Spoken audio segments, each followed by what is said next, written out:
বৈরাগ্যের ধ্যান শেষ। প্রকৃতি আবার জেগে উঠেছে শীতের আর মোড়া ভেঙে। সময়টা 1944-এর মার্চ মাস। বেশ কিছুদিন হল রেঙ্গুন এসে পৌঁছেছে সুভাষ ব্রিগেড। এবার তাদের লক্ষ্য ভারতীয় সীমান্তে ব্রিটিশ ঘাঁটিগুলি দখল করা। রেঙ্গুন থেকে নদী পাহাড় পেরিয়ে পায়ে হেঁটে চলেছে আজাদ হিন্দ সেনা। তাদের বারুদ ভরা বুকে স্বপ্ন শুধু একটাই, শোষণের গারদ ভেঙে পরাধীনতার শিকল ছিঁড়ে দেশের মাটিকে মুক্ত আকাশ উপহার দেওয়া।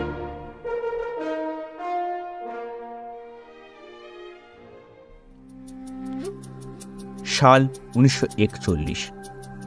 দেশ তখনও মুক্ত হয়নি ব্রিটিশের ব্যারিকেড থেকে। পুলিশের চোখে ধুলো দিয়ে দেশ ছাড়েন নেতাজি। জার্মানি পৌঁছে সেখানকার যুদ্ধবন্দীদের নিয়ে তৈরি করেন এক বিশাল বাহিনী। তবে বাহিনী গঠন করলেও অত দূর থেকে লড়াই চালানোটা সহজ ছিল না।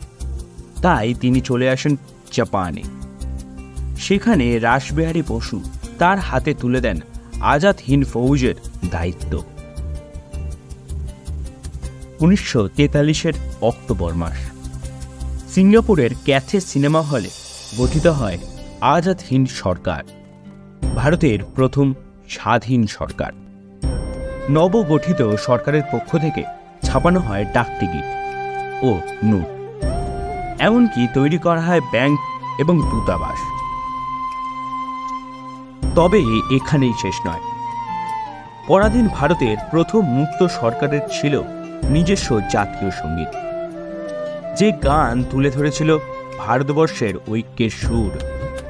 স্বয়ং কবিগুরুর সুরে এই গণসঙ্গীতটি রচনা করেন মমতাজ হোসেন এবং কর্নেল আবিদ হোসেন। পিয়ানোয় শুনে এটিকেই আজাদ হিন্দ সেনার গণসঙ্গীত হিসেবে নির্বাচন করেন স্বয়ং নেতাজি। এটাই ছিল দেশের সেনানায়কের কবি প্রণাম।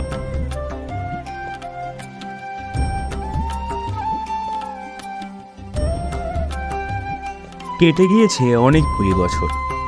দেশ আজ স্বাধীন। গঠিত হয়েছে স্বাধীন ভারতবর্ষের স্বাধীন সরকার।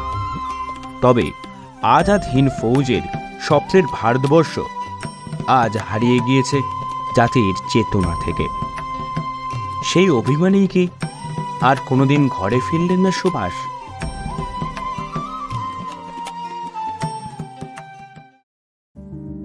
এইরকমই বঙ্গের আরো গপ্প শুনতে ফলো করুন আমাদের ফেসবুক পেজ বঙ্গের গপ্প, এবং সাবস্ক্রাইব করতে ভুলবেন না কিন্তু আমাদের অফিসিয়াল ইউটিউব চ্যানেল বঙ্গের গপ্প, বাঙালির গল্পের প্লেলিস্ট।